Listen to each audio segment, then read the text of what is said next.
BJP सांसद ब्रजभूषण शरण सिंह को लगा जोर का झटका। आज हम इसी पर करेंगे बात। नमस्कार, 4 PM में आप सभी का स्वागत है। कैसरगंज से बीजेपी सांसद ब्रजभूषण शरण सिंह को जोर का झटका लगा है।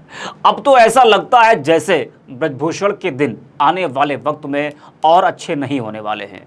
एक तो टिकट को लेकर उनको बीजेपी लंबा इंतजार करा रही है। अभी तक बीजेपी ने कैसरगंज से टिकट ही फाइनल नहीं किया है, तो टिकट को लेकर ब्रजभूषण लंबा इंतजार कर रहे हैं। लेकिन उस बीच खबर ये आई कि दिल्ली की अदालत ने भाजपा सांसद ब्रजभूषण शरण सिंह की उस याचिका को खारिज कर दिया है जिसमें उन्होंने महिला पहलवानों द्वारा उनके खिलाफ लगाए गए यौन उत्पीड़न के आरोपों की आगे की जांच की मांग की थी। कोर्ट 7 मई को आरोप तय करने पर आदेश सुनाएगा। तो 7 मई को फैसला आएगा कि आखिरकार ब्रजभूषण का होना क्या है।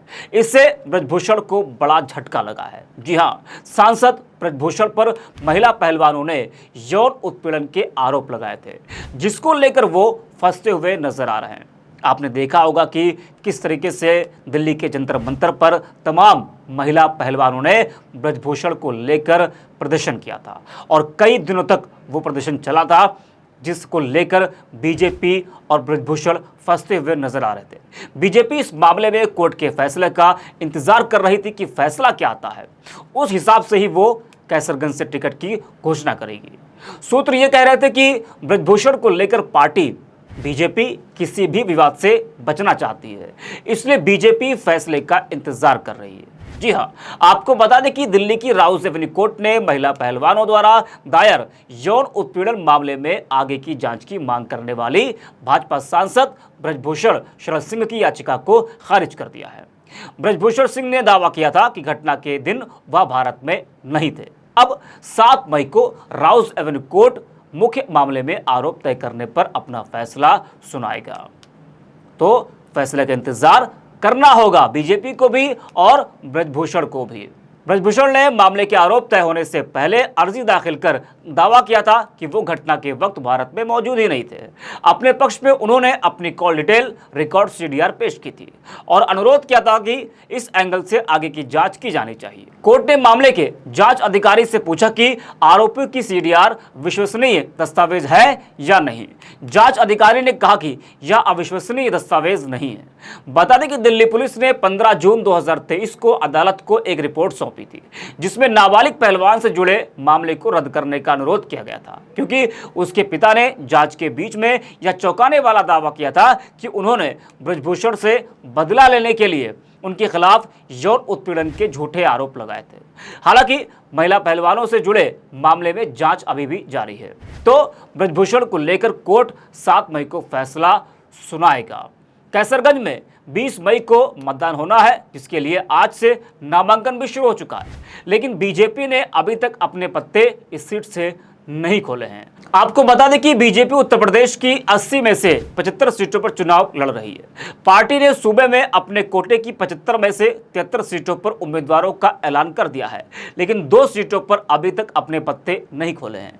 जिन 2 सीटों पर उम्मीदवारों का ऐलान बाकी है, उनके लिए 5वें चरण में 20 मई को मतदान होना है। एक सीट रायबरेली की है तो दूसरी है कैसरगंज।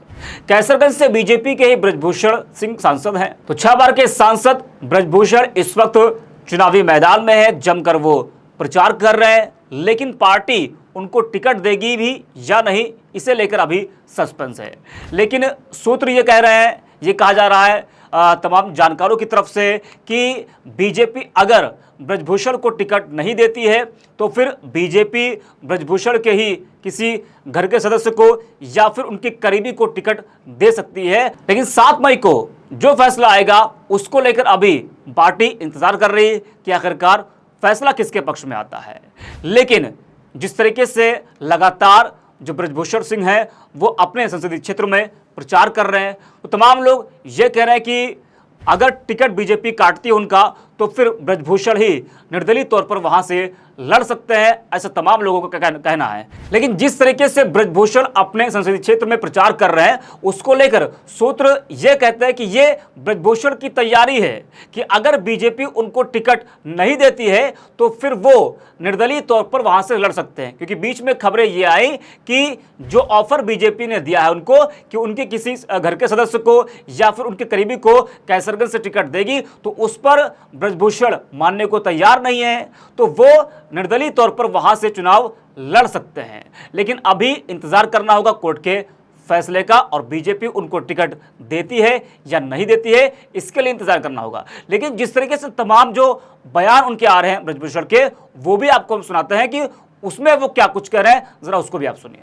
अब देखिए 27, 28, 29 और 3 के पहले तो हो ही जाएगा।